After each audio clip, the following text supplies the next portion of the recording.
What's up, guys? I'm SaltEMike, and this is your Star Citizen Week in Review for August 1st, 2022. 317.2 is live, finally, after all this time, but CIG keeps dropping the ball, and then picking it up again, and then dropping it, and then dropping it again, and again, and again. But at least we're going to get a bunch of new rivers at some point. All that and more on today's Week in Review.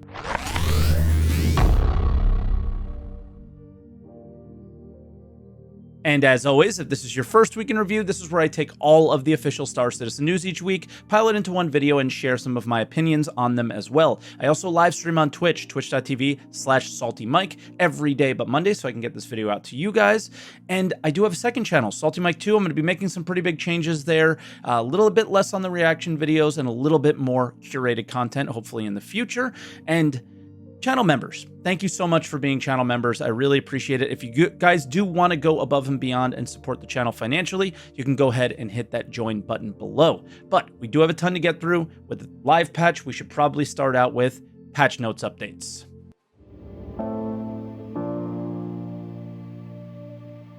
Now, before 317.2 went live, we did have a couple of PTU patches. 3.17.2T basically was the prep for the raising of server counts, and they cut out the 50-player default UI for the party UI, actually. And then they fixed a few issues, the main one of note being the piercing flashes when flying around planetary surfaces. For 3.17.2U, the patch starts out with nerfing the blade. And for talking to some of my PvP friends out there, and even my own experiences, this thing could have been very overpowered, so this wasn't really a nerf. I think it was kind of bringing it in line properly, where I was fighting against a Gladius, and it was a player bounty, and he was hitting me quite a bit, and I was hitting him quite a bit, and I won the fight, but I came out basically with almost no damage.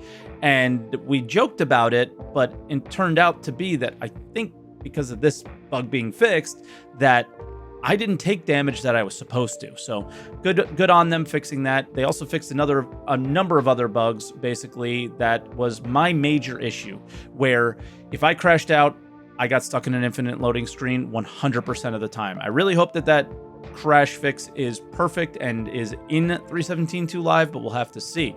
For 3.17.2 Live, obviously all of these patches, as well as every patch we've talked about over the last few weeks, have culminated into the live patch. So we're not really going to touch on it in too much detail, but for those of you guys that follow the development progress through this channel, you may not know what's going on sometimes. So they start out with adding new derelicts to the patch, and both reclaimers and colonial outposts are kind of a part of this. They have missions associated with them there, and at those locations, NPCs can now freely walk around the planetary surfaces. This will expand, this will get better, and it should make a lively experience in Star Citizen at some point. With that, NPCs can also reinforce themselves at these locations with a cutlass that drops them off. It's quite cool and could really be surprising and scary at some points. Illegal delivery missions. Now, this might be a bigger deal from the development side, but as a player and a player experience, they're basically just new deliveries. They're not really feeling too different. They also enhanced combat service beacons. This is quite cool, basically, because it's a little bit different in terms of each experience that you get. The one bit of feedback I would give is I hear the same voice lines over and over again. It's quite repetitive, it's quite ridiculous, but if you want to make money in the patch, these seem like one of the best ways to do it. And then Siege of Orison. This is obviously a big deal. It's a new dynamic event. It's completely FPS focused for the most part, and is pretty fun anytime I've played it and it's worked, but it's had its problems. So yeah, the event schedule though is quite important, because we have Siege of Orison, but they're also kind of tiling in Jumptown. Jumptown should be going on right now. I'm trying to get through this video so I can get out there and play with my org and my friends. But yeah, check out the schedule, kind of figure things out. Every event will start at midnight UTC and 8 p.m. Eastern time. So if you guys can figure that out based on where you live, you can enjoy some of the events. They're going to be running for 24 hours. So they switch on those days, but there's an event running basically every day, 24 hours a day now.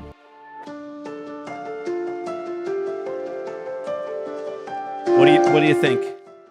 What do you think? We got to talk about the drama, guys. We got to talk about the drama. Obviously, I talked about it in depth on Answer the Call. That's my podcast. So if you guys want to check that out, I will link it in the description down below, as well as just check out my YouTube channel and it'll be there. But basically, they felt the need to give more money to players because that they did a wipe prematurely. Basically, this wasn't their intention to wipe in 317. It was probably their intention to wipe in 318, but they wanted to say, hey, I'm sorry, and give some money.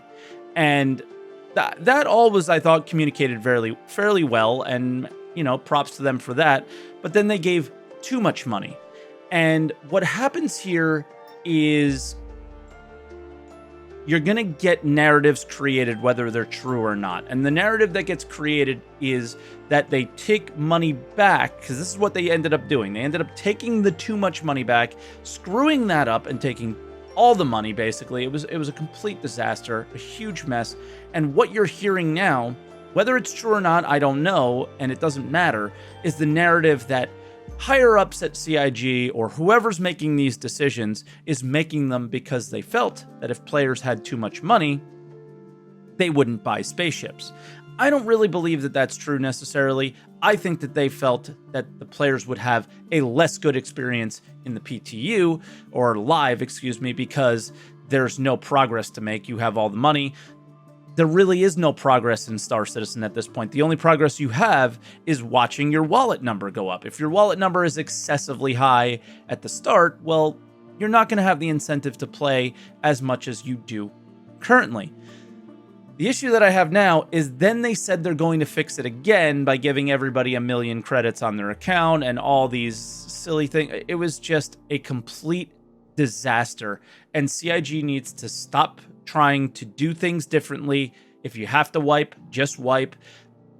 Rip the band-aid off for new players and let them understand that they are playing in alpha, because those new players likely bought the game because they watched a content creator's video that made the game look good, watched some of the marketing videos from CIG, these IGN type trailers and things, and then they come into the game and are getting a different experience. Well, rip the band-aid off, explain to them what they're actually playing, and we'll all be fine. I think it's kind of crazy because anything art-wise CIG touches turns to gold.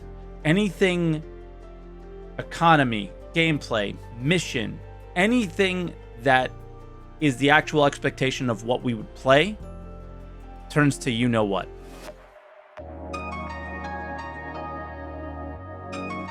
For video updates, I was hoping this would be a little bit more beefy this week, but we just had an ISC, SCL was canceled, and they start out with river tech improvements.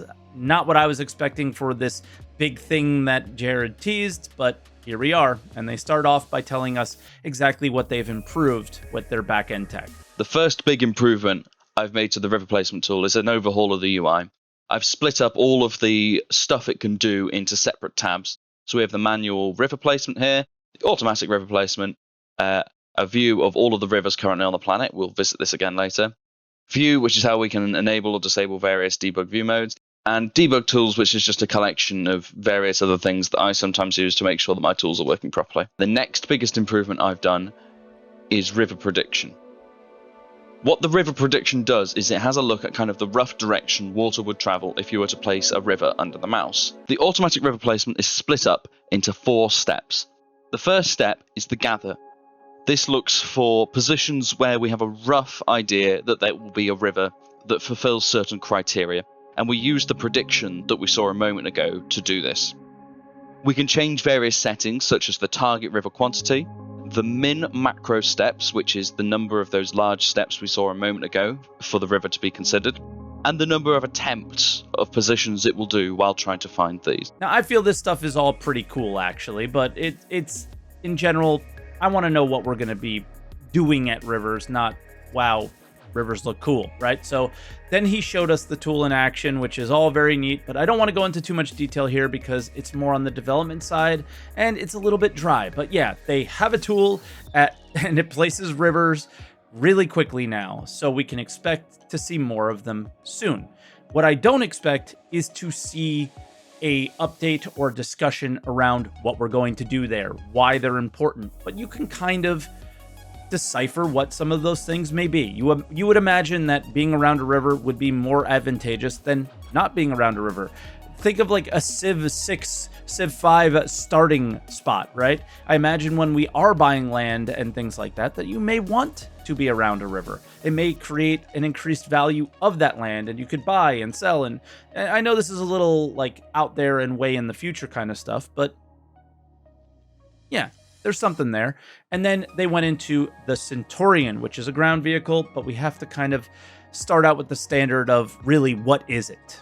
The Anvil Centurion is the anti-air turret of ground vehicles. This is the vehicle that you pull up when something flying around above you needs to not be there. And in 3.17.2, it's going straight to drivable. So yeah, this thing completely slaps. It's insane. And I think that the thing to really note here is that they have taken a priority, most likely, on the gameplay side and the enjoyment of Jumptown. And that comes from player feedback and them watching us play and watching us enjoy it. And they probably prioritized this vehicle over something else because of that. And you know what? I think that that's a good thing, and I'm okay with that. I know some of us have been waiting for ships and vehicles and things that we purchased years ago, but doing something like this, I think, takes priority over anything else. Next up, they talked a little bit about what the downsides of it are. One of the drawbacks to the ballista is that once something gets close enough to it, it becomes that little bit less effective. However, that's not a problem for the Centurion. It can engage anything at any range, but obviously its effectiveness will drop off as things get a little further away. So having a Centurion covering a ballista suddenly just makes the entire system work much better. I don't know if I even look at these as downsides. I look at more of trade-offs and how it synergizes with other vehicles and other things if you're trying to lock down an area. Overall, I think the thing is pretty awesome, and I did enjoy this week's video updates, but let's move on to other updates.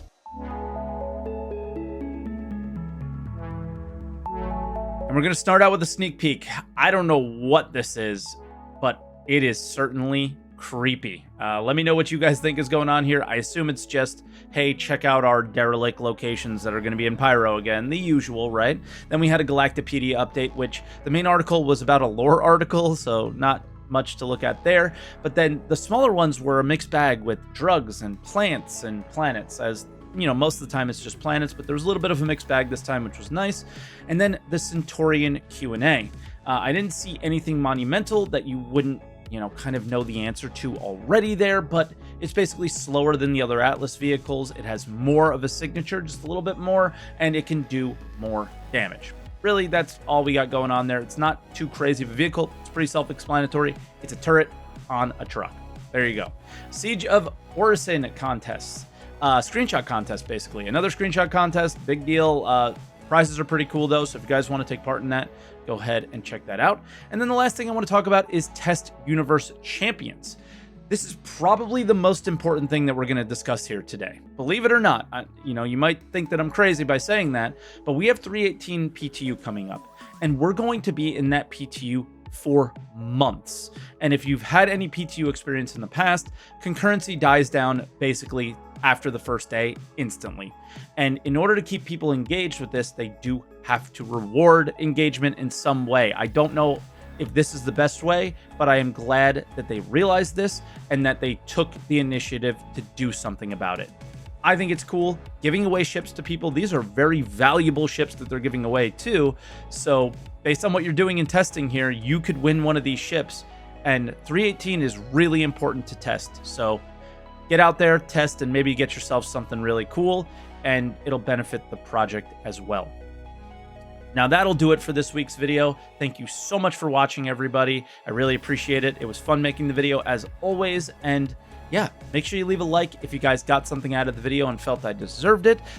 Leave a comment down below. I leave my opinions on a lot of things, and I do read all of your comments, and a lot of them are usually not directed at me in a negative way, but hey, it is what it is. I put myself on the internet. Leave a comment below. Let me know what your favorite thing that you're enjoying in the patch, and let me know what you're not enjoying about the patch. And then subscribe for more weeks in review. If you haven't yet, guys, hit that button, And again, thank you so much to all my channel members. I really appreciate it. Thanks for watching, everybody, and I'll see you guys next week.